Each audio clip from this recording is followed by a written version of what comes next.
శ్రీ శివదుర్గ జ్యోతిష్యాలయం ఆర్థిక ఉద్యోగ కుటుంబ మరే ఇతర సమస్యలకైనా పరిష్కారం చూపబడను. పరిష్కారం కోసం ఈ నంబర్ని సంప్రదించండి. సాధారణంగా ప్రధానమంత్రి గారి ఎన్నికల ప్రచార కార్యక్రమం అంటే మరి ఆ రాజకీయ పార్టీ యొక్క భవిష్యత్తు ప్రణాళిక,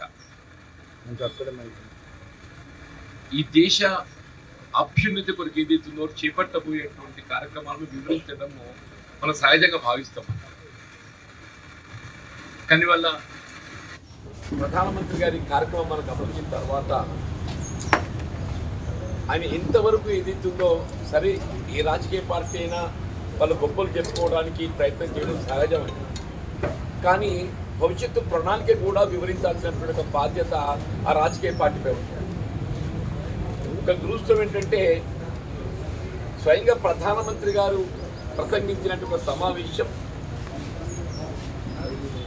ఈ దేశ భవిష్యత్తుకు సంబంధించే కానీ లేక భారతీయ జనతా పార్టీ పరంగానే కానివ్వండి, ఎన్డీఏ కూటమి పరంగానే కానివ్వండి, వాళ్ళ ఎన్నికల ప్రణాళికను వివరించే ప్రయత్నం చేయకపోవటం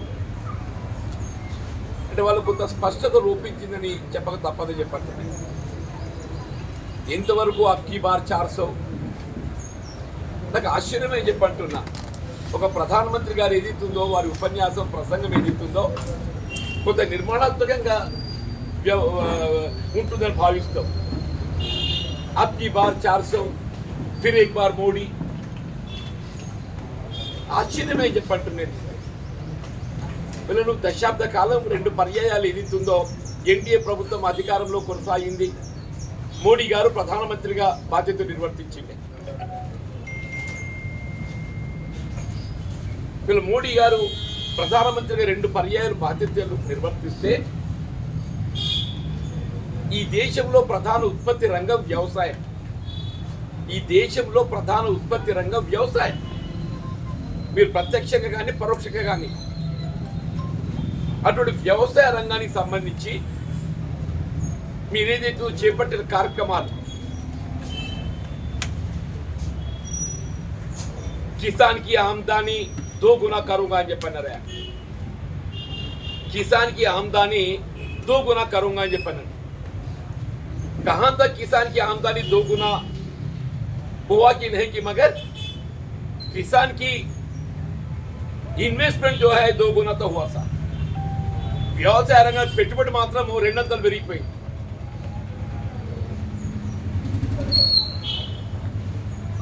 దేశ రాజధాని సరిహద్దుల్లో ఇంత ప్రధాన ఉత్పత్తి రంగం వ్యవసాయం పట్ల ఏదైతుందో ఒక విధంగా బాధ్యత రాహిత్యంగా అంటున్నాను, ఒక విధంగా బాధ్యత రాహిత్యంగా చెప్పంటున్నా. ఆనాడు రూపొందించబడ్డ 3 నల్ల చట్టాలు ఆశ్చర్యం ఏంటంటే నువ్వు ఎక్కడ నమ్ముకో ఎవడికి నమ్ముకోనట్నా,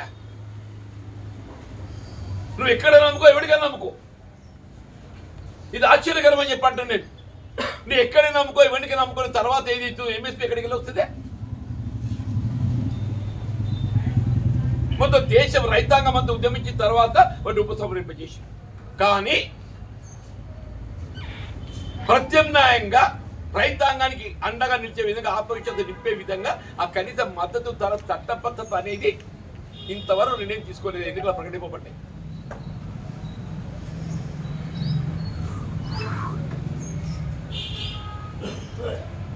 विकसित भारत నాకు ఆశ్చర్యమే.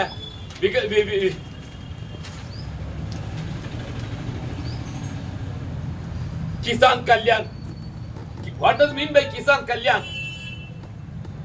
What does mean by किसान कल्याण?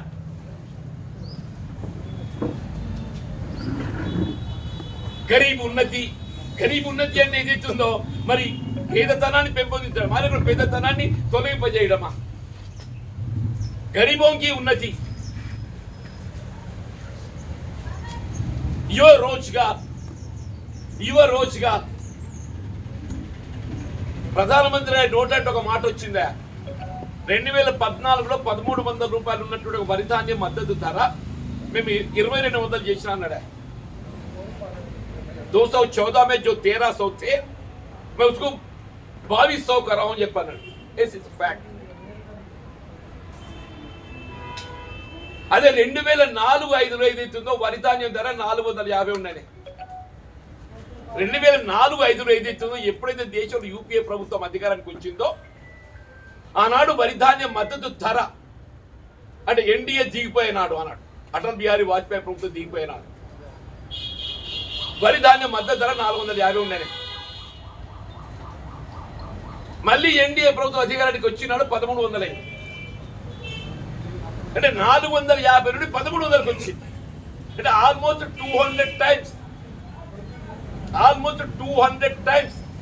450 ఉన్నటువంటి ఒక వరి ధాన్యం మద్దతు ధర 1300 అయింది. దయచేసి లెక్కించండి అని చెప్పండి. Almost 200 times. 1300 ఉన్నది ఎంత అయింది? 2200 అయింది. And it's not even 100%. It's not even 100%. ఆనాడు దశాబ్ద కాలంలో 200 అయింది. ఆనాడు యూపీఏ ప్రభుత్వ హయాంలో వరి ధాన్యం మద్దతు ధర ఏదైతుందో 200 అయింది. తరబడి రాజకీయాలకు అతీతంగా సంయుక్త కిసాన్ మోర్చా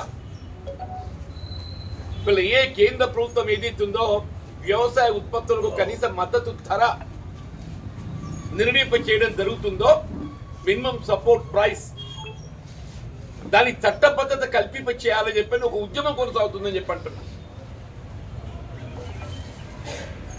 వ్యవసాయ రంగాన్ని ఏదైతుందో మనం పెట్టుబడిని పరిగణలోకి తీసుకొని ఆ వ్యవసాయ ఉత్పత్తుల మద్దతు ధరలు కనీసం రైతాంగానికి ఏ మేరకు కల్పించబడ్డట్టయితే రైతుకు ఏదైతుందో లాభసాటిగా ఉంటుందనే భావనతోని ఎంఎస్పీ నిర్ణయం చేస్తారా. మినిమం సపోర్ట్ ప్రైస్ అన్లెస్ దాని చట్టబద్ధత అనేది లేకుండా ఉండి ఉన్నట్టయితే అసలు ఎంఎస్పీకి గుర్తింపు ఏముంటది? అన్లెస్ మీకు దాని చట్టబద్ధత కల్పిత లేకుండా ఉండి ఉన్నట్టయితే అసలు ఎంఎస్పీ అంటే ఏంది? దాని గుర్తింపు ఏముంటుంది అని చెప్పి అంటున్నాను. వీళ్ళు ఈ దేశంలో ఏదైతుందో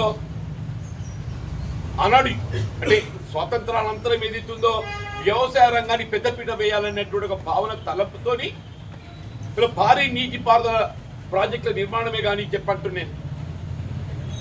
ఆనాడు పండిట్ జవహర్లాల్ నెహ్రూ గారు ఏదైతుందో భారీ నీటిపారుదల ప్రాజెక్టులను ఆధునిక దేవాలయాలుగా అభివర్ణించాడు. అని చెప్పి అంటున్నాను. దాని పర్యవసానం వల్ల వ్యవసాయ రంగంలో ఏదైతుందో మనం సాధించిన పురోగతి అని చెప్పి అంటున్నాను.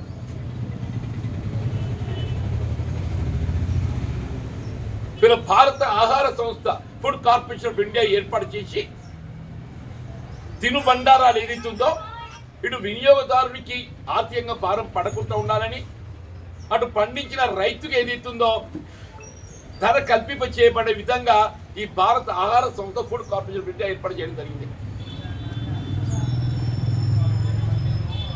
ఈ ఫుడ్ కార్పొరేషన్ ఆఫ్ ఇండియా ఏదైతుందో ప్రధానమైనటువంటి ఒక మన ఆహారం సౌత్ ఇండియాలో ఏ విధంగా రైస్ మనము తిను ఆహారంగా భావిస్తామో నార్త్ ఇండియాలో వీట్ గోధుమ ఈ రెండింటిని సేకరింపజేసే బాధ్యత భారత ఆహార సంస్థ పెద్దది. వాటితో పాటుగా ఇతర వ్యవసాయ ఉత్పత్తులు నూనె గింజలే కానీ పప్పు దినుసులే కానీ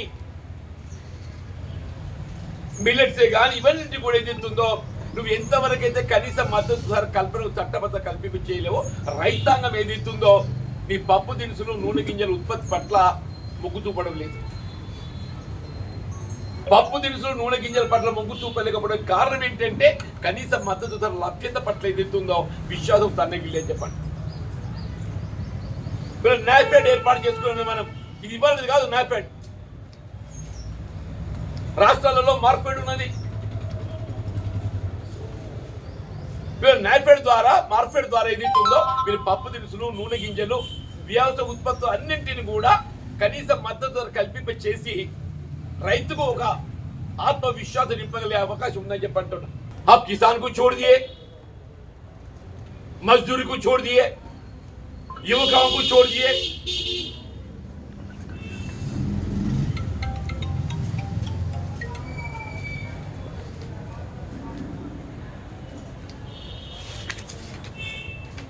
ఏ ప్రాంతం మీద ఆ ప్రాంతం మాట మాట్లాడాలంటే ఏదైతుందో రేపు పసుపు బోర్డు అన్నాడు పెద్ద మనిషి.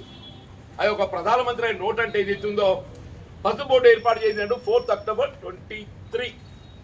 This is the Jio issue. 4th October 2023 నాడు ఏదైతే ఉత్తర్వులు వెలువడ్డాయా 4th October 2023 నాడు ఏదైతుందో దేశంలో పసుపు బోర్డు ఏర్పాటు చేయబోతున్నట్టు. దేశంలో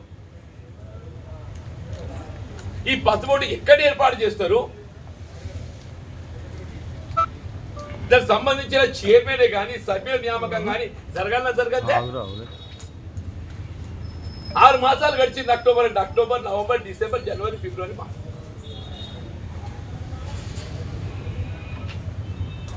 నిజామాబాద్ లో మనం పసుపు బోర్డు ఏర్పాటు చేయాలని చెప్పని మనం భావిస్తున్నాం. నిజామాబాద్ లో ఏర్పాటు చేయలేకుండా ఉండి ఉన్నట్టు ఇక్కడ మౌలిక సదుపాయాలు లేవు అని చెప్పి నువ్వు భావిస్తే where you are going to locate దానికి సంబంధించిన మార్గదర్శకాలు, దానికి సంబంధించినటువంటి ఒక కార్యవర్గము, సాంకేతిక నిపుణులు ఏర్పాటు చేయాలని చెప్తే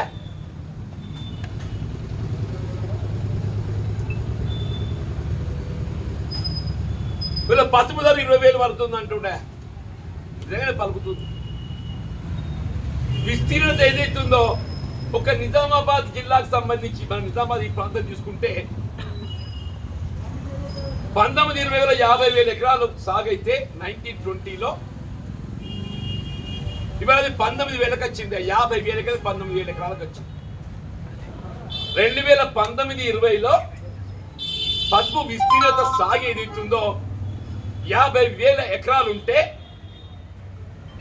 ఇవాళ 19,000కి వచ్చింది. And it's about one third has gone to 40%కి వచ్చిందా.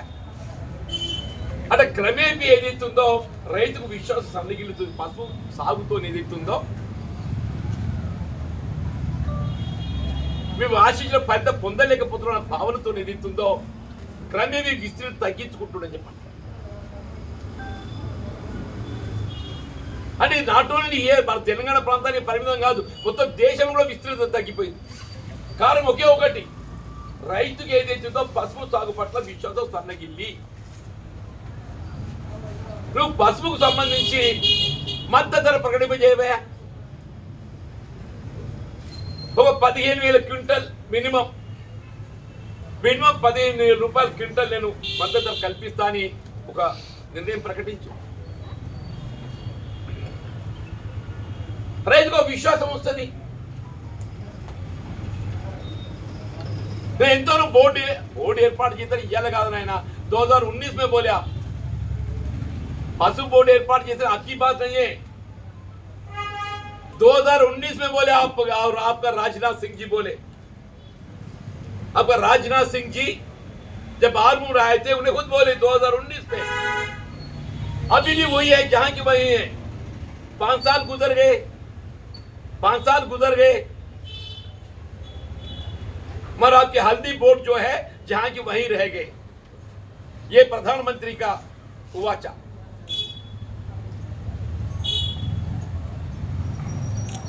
పెద్దలు షుగర్ ఫ్యాక్టరీ గురించి మాట్లాడతాడు. ఇంకా నాకు ఇది ఇంకా ఆశ్చర్యం చెప్పంటుంది. అంటే నిన్నటి దాకా అధికారంలో ఎవరు ఉన్నదా? నువ్వు ఉన్న వాళ్ళే కూడా యూపీఏ ఉన్నదా? ఈ ప్రాంతానికి ప్రాతినిధ్యం ఎవరు వహించిందే? మీ భారతీయ జనతా పార్టీ చెందిన సభ్యుడా ఇంకెవడన్నా ప్రాతినిధ్యం వహించిండా? నిజామాబాద్ పార్లమెంట్ నియోజకవర్గాన్ని ప్రాతినిధ్య విధితో భారతీయ జనతా పార్టీ అభ్యర్థి ప్రతినిధి ఇదే ధర్మపురి అరవింద్ గారు ప్రాతినిధ్యం వహించిండు. 5 సంవత్సరాలు గడిచింది. కాయల పంట పరిశ్రమలను తెరిపించే అవకాశం కేంద్ర ప్రభుత్వానికి ఉన్నది. కాయల పంట పరిశ్రమలను 6 యూనిట్స్ రీఓపెన్ చేసే అవకాశం కేంద్ర ప్రభుత్వానికి ఉన్నది. All it needs only 1000 crores. ఒక 1000 కోట్లు పెడుతున్నట్టయితే ఒక 1000 కోట్ల గ్రాంట్ ఇస్తే ఈ 3 ఫ్యాక్టరీలు పునఃప్రారంభమైతే with its commitment, Congress party with its commitment అసలు చక్కెర కర్మాగారాన్ని మెట్టిపల్లి ప్రాంతంలో ఆరంభింపజేసింది Congress party. They must know. మెట్టిపల్లిలో శ్రీరామ్ సాగర్ ప్రాజెక్టే ఆరంభంలో ఏదైతున్నదో ఈ ప్రాంత రైతాంగాన్ని వరితో పాటుగా ప్రత్యామ్నాయ పంటకు ప్రోత్సాహం కల్పింపజేయాలని చెప్పని చక్కెర కర్మాగారాన్ని ఏర్పాటు చేసింది కాంగ్రెస్ పార్టీ. ప్రైవేటైజ్ చేసింది టీడీపీ బీజేపీ మిత్రపక్షం. మూసివేసింది టీఆర్ఎస్ పార్టీ బీజేపీ మిత్రపక్షం.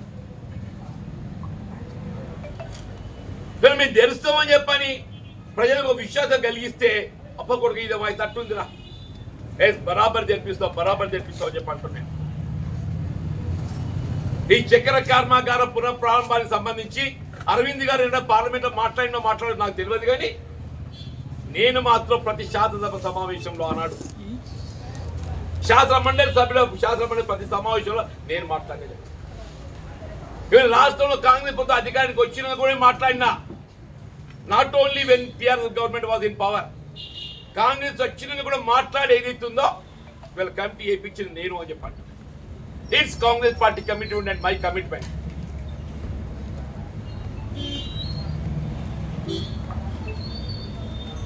పెద్ద కాళేశ్వరం ప్రాజెక్ట్ అవినీతి అంటాడు. ఆయన నిజంగానే ఆయన నీకు ఇన్ని రోజులు తెలిసి వచ్చింది కాళేశ్వరం ప్రాజెక్ట్ అవినీతి.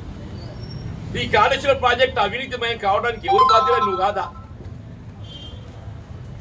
కేంద్రంలో అధికారం ఉన్నటువంటి ఒక భారతీయ జనతా పార్టీ కాదని అడుగుతున్నాను నేను.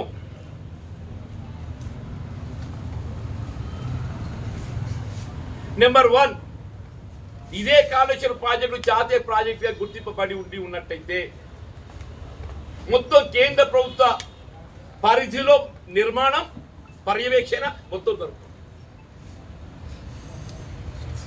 కేసీఆర్ మోడీ ఇద్దరు కుమ్ముక్కై కేసీఆర్ అవినీతికి అవకాశం కల్పింపజేయబడే విధంగా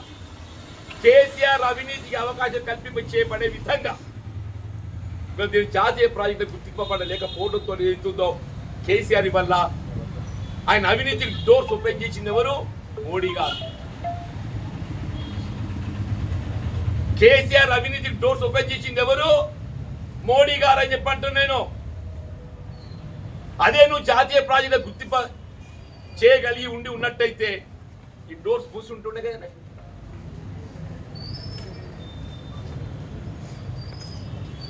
దీన్ని ఫండింగ్ చేసింది ఎవరు? ఫైనాన్స్ చేసింది ఎవరు? Power finance corporation. Power finance corporation అంటూ చెప్పి అంటున్నా. పవర్ ఫైనాన్స్ కార్పొరేషన్ ఎవరి చేతులు ఉందా? మీ చేతులు లేదా? కాళేశ్వరం ప్రాజెక్టుకు ఫండింగ్ చేసింది ఎవరు అంటూ అప్పించింది పవర్ ఫైనాన్స్ కార్పొరేషన్ కాదా? మీ జాతీయ ప్రాజెక్టులు ఏదైతే రిజర్వ్ బ్యాంక్ ఆఫ్ ఇండియా పరిధిలో ఉన్నాయా లేవా? రిజర్వ్ బ్యాంక్ ఆఫ్ ఇండియా ఏదైతుందో కేంద్ర ప్రభుత్వ ఆర్థిక శాఖ పరిధిలో ఉందా లేదా? ఏ అనుమతులు లేకుండా పూర్తి స్థాయిలో నిర్మాణం పక్కన పెట్టు, అప్పులు తెస్తుంటే నిమ్మకు నీరెత్తినట్టు ఎక్కడైనా సోపతి కాడ తోడ్పడా, మా ఎన్డీఏకు సహకరించాడా? కాంగ్రెస్ అయితే మాకు దుష్మన్, వాడు అయితే ఎట్లా మాకు చేయడు మా ప్రత్యర్థి. కేసీఆర్ ఎన్నడైనా మా దిక్కెత్తాడు కదా. నువ్వు ఆయన అవినీతికి మార్గం సుగమం చేసింది ఎవరు? కేసీఆర్ అవినీతికి మార్గం సుగమం చేసింది ఎవరు అంటున్నా నేను. ఇదే మోడీ గారు అని చెప్పండి, ఇవాళ మాట్లాడుతుండే.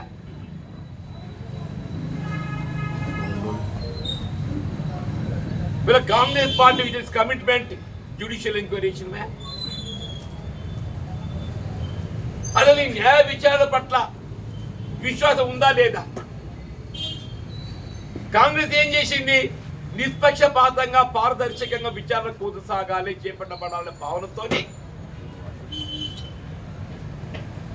ఏ రాజకీయ జోక్యం లేకుండా నిష్పక్షపాతంగా పారదర్శకంగా విచారణ చేపట్టబడాలని చెప్పని జ్యుడిషియల్ ఎంక్వైరీస్ వీళ్ళ రిటైర్డ్ సుప్రీంకోర్టు జడ్జితో ఏదైతుందో కమిషన్ ఇచ్చిందా.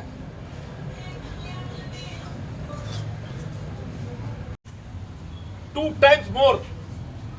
ఇక్కడ కనీసం రెట్టింపు కాలేదు, దానికి చట్టబద్ధత లేదు. ఇది ఏ ప్రధాన ఉత్పత్తి రంగం వ్యవసాయం భావిస్తామో ఆ ప్రధాన ఉత్పత్తి రంగం వ్యవసాయ రంగం సంబంధించి చెప్పండి. మరి అదే వ్యవసాయ రంగంపై ఆధారపడేటువంటి యొక్క రైతు కూలీ వారికి భద్రత కల్పింప చేయబడే విధంగా ఏదైతుందో వ్యవసాయ రంగాల పని లేని సమయంలో పని కల్పింప చేయబడే విధంగా జాతీయ గ్రామీణ ఉపాధి హామీ పథకాన్ని ప్రవేశపెట్టించింది. జాతీయ గ్రామీణ ఉపాధి హామీ పథకం అని చెప్పంటున్నా. రైతు కూలీలకు ఏదైతుందో అదొక ఆత్మస్థైర్యాన్ని కల్పించిందా. భూమి లేని వాడికి ఏదైతుందో ఆయనకి ఒక 2 ఎకరాల భూమి నట్టు అయిపోయిందా. భూమి లేని నిరుపేదలకు ఏదైతుందో జాతీయ గ్రామీణ ఉపాధి హామీ పథకం ఓ 2 ఎకరాల భూమి నట్టు అయిపోయిందని చెప్పండి. నువ్వు ఆ జాతీయ గ్రామీణ ఉపాధి హామీ పథకాన్ని ఏ విధంగా నువ్వు మెరుగుపరచాలి? నువ్వు దాన్ని వ్యవసాయానికి అనుబంధం చేయి. జాతీయ గ్రామీణ ఉపాధి హామీ పథకాన్ని ఏదైతుందో వ్యవసాయానికి అనుబంధం చేసినట్టయితే ఇటు రైతాంగానికి ఏదైతుందో వ్యవసాయ కూలీల ఆర్థిక భారం ఏదైతుందో తగ్గే అవకాశం ఉంటుంది. రైతు వ్యవసాయ కూలీలకు ఏదైతుందో వాళ్ళకి పని లభిస్తుంది.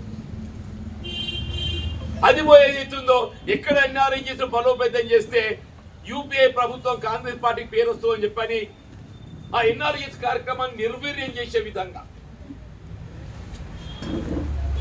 నీకు 22-23లో 72,000 కోట్ల బడ్జెట్, 22-23లో 23-24 వచ్చేవారు కదా బడ్జెట్ పెరగాలి కదా. తమాషా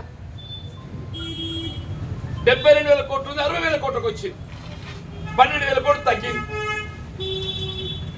అంటే ఇక దయచేసి అంటే మోడీ గారి యొక్క ఆలోచన విధానం వ్యవసాయ రంగం పట్ల కానీ వ్యవసాయ కూలీల పట్ల కానీ ఏ విధంగా ఉండదో దయచేసి గమనించండి చెప్పండి.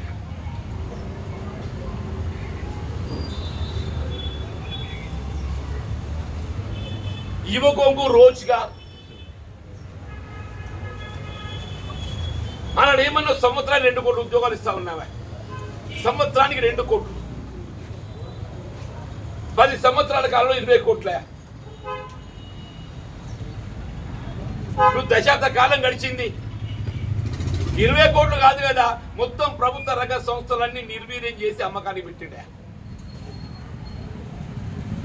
ఇలా ప్రభుత్వ పరంగా ఉద్యోగాల కల్పన పక్కన పెట్టు. కేంద్ర ప్రభుత్వం ఉన్న ప్రభుత్వ రంగ సంస్థలన్నీ అమ్మకానికి పెట్టి ఉద్యోగ అవకాశాలు కల్పింపు చేయబడలేక నిరుద్యోగ యువత ఏదైతుందో తల్లిదండ్రుల గుండెపై కుంపడి అయిపోతుందని చెప్పంటున్నా.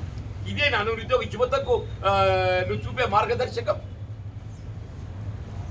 నిరుద్యోగ యువతకు చూపే మార్గదర్శకం ఇదేనని చెప్పి అడుగుతున్నా నేను. ప్రాజెక్ట్ మీద అదొక సిట్టింగ్ జడ్జితో హైకోర్టు జడ్జితో వేసింది అంటే నీకు న్యాయ వ్యవస్థ మీద విశ్వాసం ఉందా లేదా నీకు? ఇదే స్టేట్ రీఆర్గనైజేషన్ యాక్ట్ రాష్ట్ర పునర్విభజన చట్టంలో పేర్కొన్న విధంగా ఎన్టీపీసీలో 4,000 మెగావాట్ల విద్యుత్ ఉత్పాదన ప్రాజెక్ట్ పూర్తి చేయబడి ఉన్నట్టయితే అసలు యాదాద్రి పవర్ ప్రాజెక్ట్ ఎందుకే? యాదాద్రి పవర్ ప్రాజెక్ట్ నిర్మాణం ఈ రాష్ట్రంలో 40,000 కోట్ల ఆర్థిక భారం వేసిందే. దీనికి కేవలం కేంద్ర ప్రభుత్వం తెలంగాణ పట్ల వివక్షత, మోడీ గారు తెలంగాణ రాష్ట్రం పట్ల వివక్షత, కేసీఆర్ అవినీతి కక్కుర్తి అని చెప్పంటున్నా. కేసీఆర్ అవినీతి కక్కుర్తి అని చెప్పంటున్నా.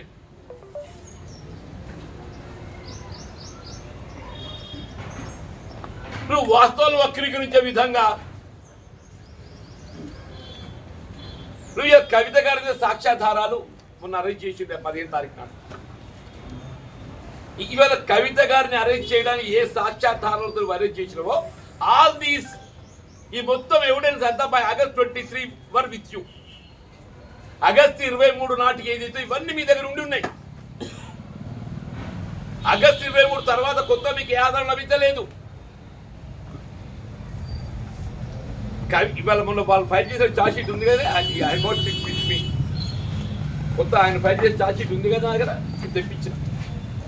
ఇందులో పేర్కొన్న అంశాలు అన్నీ ఏదైతుందో ఆగస్టు 23 కంటే ముందు లభించే సాక్ష్యాధారాలతో మాత్రమే కవిత గారిని వాళ్ళు ఏదైతుందో రిమాండ్ చేశారు.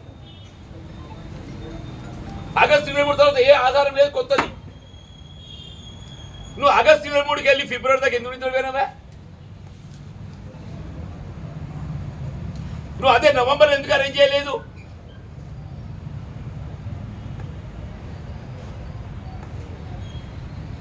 నవంబర్లో గట్రా కవిత అరేంజ్ చేస్తే ఎక్కడ టీఆర్ఎస్ బీఆర్ఎస్ మైత్రి, టీఆర్ఎస్ బీజేపీ మైత్రి బృందం బెడిసి కొడుతుందని చెప్పండి, అరేంజ్ చేయలేదు. ఎందుకు చేయలేదు? కేసీఆర్ మోడీ గారి యొక్క మైత్రి బంధం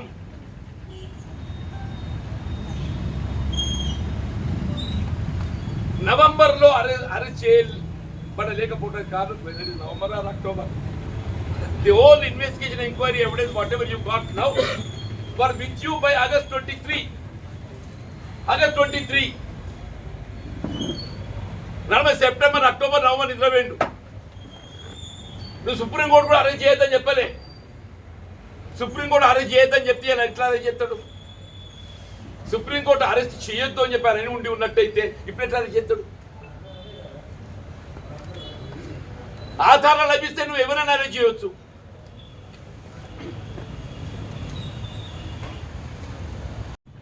అసలు మోడీ గారికి ఇంకో విషయం తెలుసో తెలియదు నాకు. ఇది ఆయనకి ఎవరు ఫీడ్ చేస్తారు, ఆయనకి ఏం తెలుసు అది ఎప్పుడు ప్రైవేటైజ్ అయింది అనేది. ఇది 2001-2లో ప్రైవేటైజ్ అయిందా? 2001-2లో అప్పుడు రాష్ట్రంలో తెలుగుదేశం ప్రభుత్వం ఉండే, మిత్రపక్షం భారతీయ జనతా పార్టీ. 2001-2లో ఎప్పుడైతే ప్రైవేటైజ్ అయిందో ఆనాడు రాష్ట్రంలో తెలుగుదేశం పార్టీ అధికారంలో ఉండే, దానికి భారతీయ జనతా పార్టీ మిత్రపక్షం మెట్టుపల్లికి వెళ్ళేది ఎత్తుతో బీజేపీ శాసనసభ్యుడు ప్రాతినిధ్యం వహిస్తుండే. ఎప్పుడైతే ఈ షుగర్ ఫ్యాక్టరీ ప్రైవేటైజ్ అయిందో ఆనాడు మెట్టుపల్లికి వెళ్ళేది ఎత్తుందో భారతీయ జనతా పార్టీ పార్లమెంట్ సభ్యుడు ప్రాతినిధ్యం వహిస్తుంది. వెంకటరమణారెడ్డి తాము అసెంబ్లీ అంటూ విద్యాసాగర్ రావు గారు ఎంపీ గారు, టీడీపీ బీజేపీ పొత్తుల వ్యవహారం. 2019లో టీడీపీ బీజేపీ పొత్తుల వ్యవహారం ఇద్దరు కలిసి కొట్లాడిండ్రు.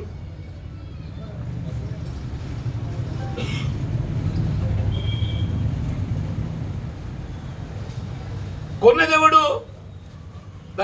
కొన్నదెవడు? Gokaraju Gangaraju BJP MP.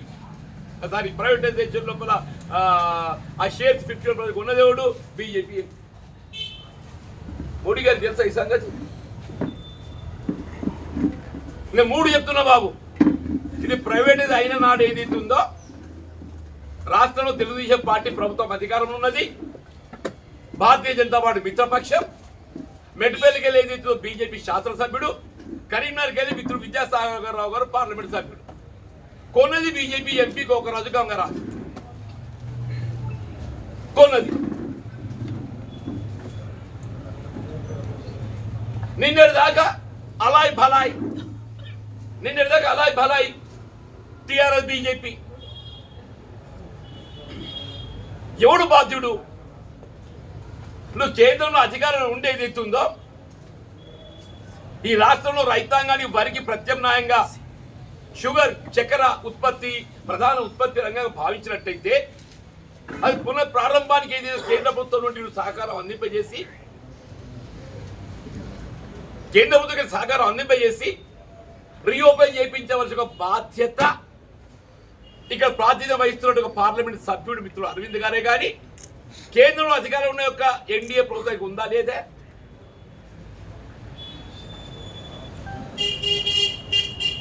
మీరు ఇద్దరు నిర్లక్ష్యం చేసి ఫిర్ ఏక్ బార్ మోడీ 2 साल दूसरों ने आयना नहीं ये शो 2 मर्तबा का देखिए आपकी फिर एक बार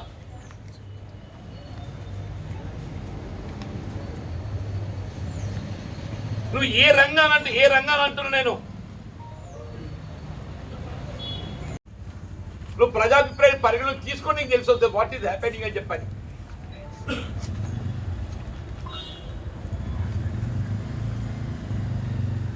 గ్యాస్ సిలిండరే మనం 100 రూపాయలు తగ్గించిండే 1100 పెంచి ఏది ఇచ్చిందో 100 తగ్గించిండు.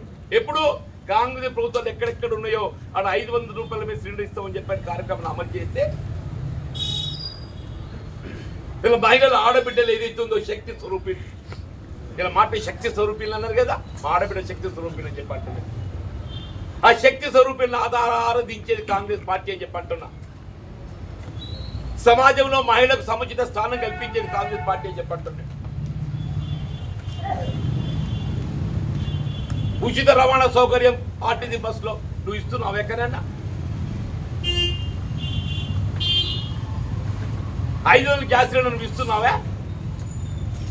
200 యూనిట్ల వరకు ఏదైతుందో గృహవసరాల విద్యుత్ వినియోగం ఉచితంగా ఇస్తున్నావు, నువ్వు ఇస్తున్నావా?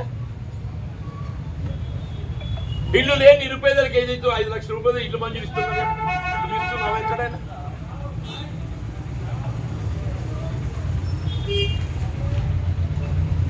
నువ్వు 10 ఏళ్ళు రాజ్యం చేసి 2 సార్లు ఓటేసుకొని నువ్వు ప్రజలకు ఇచ్చే వాగ్దానాలు నీకు గుర్తుండే. కాంగ్రెస్ పార్టీ అంత 100 రోజులు కాలేదురా నాయన, నువ్వు ఎందుకు ఉలిక్కిపడుతున్నావు? ఈసారి దేశంలో ఏదైతుందో మొత్తం గమనిస్తుంది. ఇలా ఎన్డీఏ కేవలం ఏదైతుందో మాట ఏ విధంగా కేసీఆర్ ఎట్లా కారడి చేసిందో నిన్నటి దాకా అందరికి అట్లే భ్రమలో ఉన్నారు. మొన్నటి ఎన్నికల వరకు ఏదైతుందో ఫలితాలు వచ్చేంత వరకు తెలంగాణ రాష్ట్రంలో కూడా ప్రజలు కొంత అయోమయం ఉన్నది. అంతే అయితట్టుందిరా కేసీఆర్ మళ్ళీ ఏమో చెప్తాడు ఈ నమ్మరాదురా అని చెప్పాను. అందరు భయం ఉండిరి, కేసీఆర్ మళ్ళీ ఏమో చెప్తారు నేను నమ్మరాదు రేడు, మళ్ళీ ఏం చేసినా చేస్తారు ఆడే వచ్చి రాస్తారా అని చెప్పారు. ఇలా మోడీ కూడా అట్లే భ్రమలు పెట్టాలని చూస్తున్నాడు. కానీ తెలంగాణ రాష్ట్రంలో ఏ విధమైన ఒక ఫలితాన్ని వీళ్ళ బీఆర్ఎస్ పార్టీ కేసీఆర్ ఇవ్వడం జరిగిందో రేపు దేశంలో కూడా నీకు అదే ఫలితాలు ఇవ్వబోతుంది భారత ప్రజానికం అని చెప్పారు. నేనేమంటుండే నేను అదే చెప్తుండే, ఇప్పుడు మా అధినాయకత్వం జాతీయ నాయకత్వం ఏదైతుందో ఢిల్లీలో ఉన్నదా,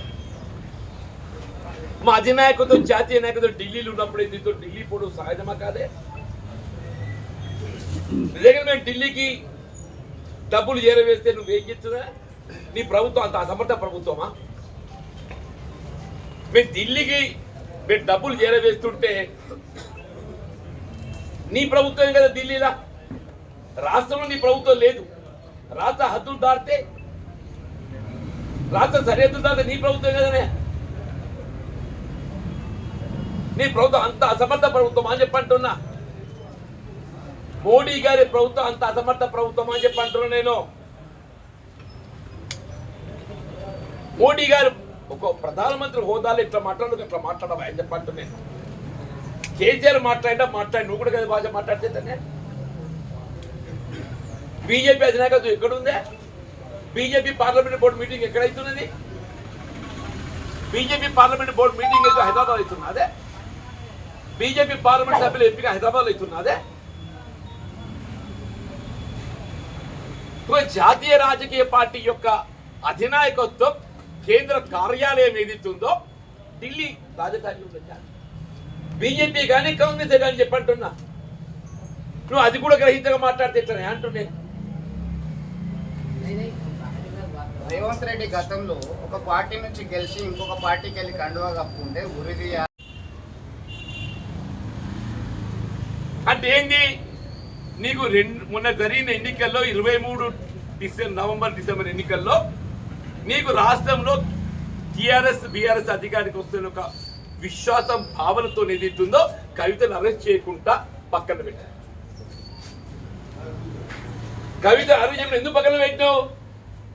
2023లో ఏదైతుందో నీ అంచనాలకు అనుగుణంగా కాంగ్రెస్ పార్టీకి వెళ్తే 30 వెళ్తుంది కావచ్చు, ఓ 10 తక్కువైతే లేదా, పక్కపొంటి ఎంఐఎం లేదా, हम दोनों मिलकर तो उसको बचा सकते हैं ना. यही अंदाज से जो है నువ్వు ఏదైతుందో మోడీ కవిత గారిని అరెస్ట్ చేయడం పక్కన పెట్టివా? బీఆర్ఎస్ బలం తెడదెల్లం అయిపోయింది. ఇలా బీఆర్ఎస్ బలం తెడదెల్లం అయిపోయింది. ఇది అక్కడ రాని పార్టీ అయిందా? మోడీ గారు ఎప్పటికైనా ఎవరినైనా కానీ వాడుకొని వదిలేయడం ఆయన కలవడానికి నైజం అది. వాడుకొని వదిలేయడం ఆయన నైజం అది. జగన్ గారిని వాడుకొని వదిలేసిండే ఇక టీడీపీతో ఏమో లాభం అయితే కావచ్చు అంతటి సోపతి పెట్టింది. ఈడ కేసీఆర్ నిన్నదాకా వాడుకోడు ఈతో అవుతట్లేదురా చలో పట్టి దీని లోపల పెడితే నాకు క్రెడిట్ వస్తుంది కావచ్చు లోపల పెట్టి. కానీ ప్రజలు విజ్ఞులు మీ తెరచాటు రాజకీయాన్ని గమనిస్తున్నారు, మీ తెరచాటు రాజకీయాన్ని గమనిస్తున్నారని చెప్పట్టు నేను.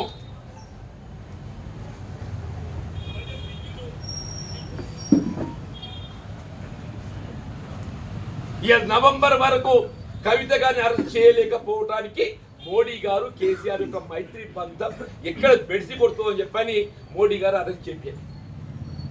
ఎప్పుడైతే రాష్ట్రంలో కేసీఆర్ అంటే పిఆర్ఎస్ఆర్ వాట్ ఎవర్ ఇట్ ఈస్ అధికారం కోల్పోయి ఇక కాంగ్రెస్ పార్టీ వెలుగులోకి వచ్చిందో ఇది మునిగిన పడవరయ్యా కేసీఆర్, ఇది మునిగిన పడవ అని చెప్పింది. దాన్ని పక్కన పెట్టి నువ్వు గ్యారంటీల గురించి మాట్లాడతావా? ఇలా కాంగ్రెస్ పార్టీ ఎన్నికలు చేసిన గ్యారంటీలలో 5 గ్యారంటీలు అమలు చేసినవా? 100 రోజుల్లో ఎన్నికలు చేసిన ప్రణాళిక ఇంతవరకు దేశంలోనే కాదు ప్రపంచంలో కూడా ఏ రాజకీయ పార్టీలు చెప్పంటున్నాయి. ఎన్నికలు చేసిన ప్రణాళిక వాగ్దానాల నిధితో ప్రధానమైనటువంటి ఒక వాగ్దానాలు కేవలం 100 రోజుల్లో అమలు చేసినటువంటి ఒక రాజకీయ పార్టీ ఏకైక పార్టీ కాంగ్రెస్ పార్టీ రేవంత్ రెడ్డి గారి ప్రభుత్వం అని చెప్పంటున్నాను. దేశం కాదు యావత్ ప్రపంచంలో చెప్పంటు నేను.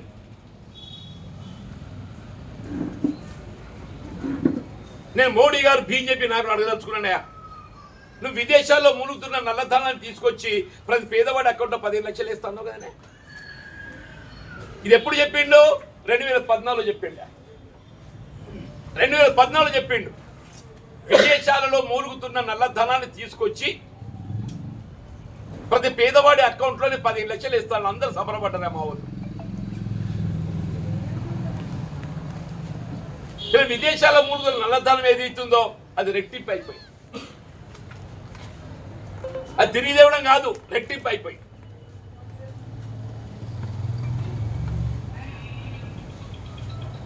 పేదవాడి ఖాతాలో 15 లక్షలు కాదు 15 రూపాయలు ఎక్కువ అయిపోయినాయా? వీళ్ళు ఇచ్చారు వస్తువులు ఎక్కడికి పోయినాయా? ఇప్పుడే చెప్తా ఉల్లిగడ్డలు ఎలుకల పుచ్చని చెప్తాను. ఈ ధరలు పెరగడానికి కారణమే మోడీ గారు కాదే. వీళ్ళు నిత్యావసర వస్తువులు ధరలు పెరగడానికి కారణం ఎవరు? కేంద్ర ప్రభుత్వం కాదని చెప్పంటూ నేను.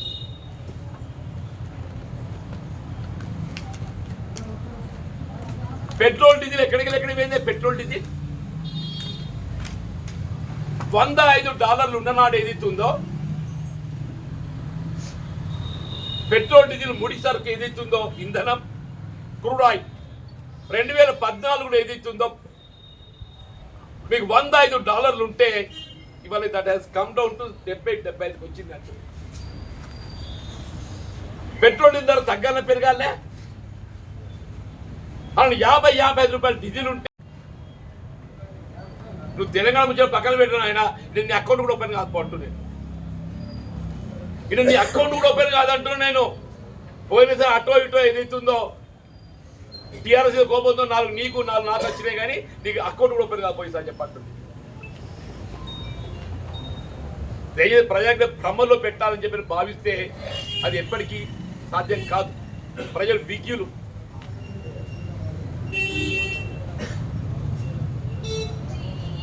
దో లేట్ బెటర్ నెవర్, బెటర్ దాన్ని ఎవరు అంటారు కదా. అసలే కాదు దానికంటే కొద్ది లేట్ అయినా కానీ ఏదైతుందో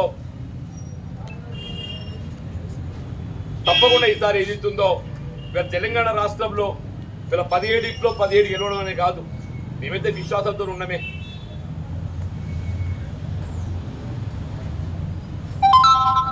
ఇప్పుడు పనాడ మోడీ గారు జగిత్యాల దాకా వచ్చిందంటే మన ఆయన విశ్వాసం నాకు తెలియదా? పనాడ మోడీ గారు జగిత్యాల దాకా వచ్చిండా పెద్ద నాకు కూడా ఆశ పుట్టింది ఏమో చేస్తారా ఇక్కడ అని చెప్పి అనుకున్నా. నిజంగా అనుకున్నాను ఏమో చేస్తారు కావచ్చు అనుకున్నాను. అదే మంచిదే కదన్నా, ఎన్నికలు తీర్పు ఎట్లయితే కట్టాయి. కానీ దీన్ని బట్టి అర్థమైంది వాళ్ళ యొక్క బలం ఏ మేరకు ఉందో అని చెప్పి అంటున్నాను. ఒకటి వాస్తవంగా కూడా పార్టీ ఫిర్యాదులు ప్రోత్సహించాలని చెప్పి ఎవరు కూడా భావించకూడదు. లెక్కడికి రేవంత్ రెడ్డి అది ఎన్ని బట్టి చెప్పండి. దురదృష్టం ఏంటంటే ఇప్పుడు మేమే సత్యోదరు చెప్పిన భారతీయ జనతా పార్టీకి అదే పొజిషన్కి ఇవ్వడం చేయాలని అంటున్నాను నేను. ఎదుటోని కొట్టాలని చెప్పంటే వాడు ఏ మార్గం అవలంబిస్తుండో ఆ మార్గాన్ని కొట్టాలి, ఇంకే మార్గంలో కొట్టాలనే. ఇప్పుడు ఎదుటోడు ఏ మార్గాన్ని అవలంబిస్తుండ అంటున్నాను నేను. Leave of KCR. ఇలా మోడీ గారు ఏ మార్గాన్ని అవలంబిస్తుండని చెప్పంటున్నాను నేను. ఇదే ఎవరు లక్ష్మణ్ గారు చెప్పిండ తెలంగాణలో డబుల్ ఇంజన్ సర్కార్ అంతా ఎట్లా డబుల్ ఇంజన్ సర్కార్. ఆల్రెడీ ఇక్కడ కాంగ్రెస్ ప్రభుత్వం ఉన్నది. డబుల్ ఇంజన్ సర్కార్ రావాలంటే కేంద్రంలో కాంగ్రెస్ వస్తే డబుల్ ఇంజన్ సర్కార్. ఏక్నాథ్ షిండే నేను మామూలుగా మాట్లాడుతున్నా. ఏక్నాథ్ షిండే తయారైతున్నారు ఇక్కడ అని చెప్పేసి. ఆ ఏక్నాథ్ షిండేని ప్రోత్సహించింది ఎవడు? ఏక్నాథ్ షిండే తయారు చేసింది ఎవడు? ఏక్నాథ్ షిండే తయారు చేసింది ఎవడు? ప్రోత్సహించింది ఎవడు? సృష్టించింది ఎవడో చెప్పంటున్నా నేను. రేపు ఏక్నాథ్ షిండేకి ఏ పదం రాబోతుందో గమనించబోతుందని చెప్పంటున్నా. ఏక్నాథ్ షిండేకు ఏ పదం రాబోతుందో మీరు గమనించబోతుందని చెప్పంటున్నా నేను. మోడీ గారు ఏది ఇస్తుందో ఇదే ఆయన యొక్క ఆలోచన విధానానికి అర్థం పడుతుంది. మోడీ గారి యొక్క ఆలోచన విధానానికి ఏది ఇస్తుందో ఏక్నాథ్ షిండే రూపకల్పనే ఆయన ఆలోచన విధానానికి అర్థం పడుతుంది. దయచేసి భారతీయ జనతా పార్టీ యొక్క నిజ రూపాన్ని ప్రజలు గమనించాలని చెప్పి అంటున్నా. లేకుండా ఆయన ఎవడు అంటాడు పాకిస్తాన్. అరే నేను పాకిస్తాన్ యుద్ధం చేసింది కాంగ్రెస్ పార్టీ.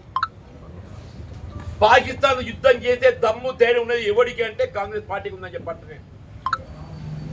పాకిస్తాన్ మెడల్ వంచింది ఎవడు అని అంటే కాంగ్రెస్ పార్టీ ఇందిరమ్మ తల్లి అని చెప్పంటారు. ఇది బాబతమే.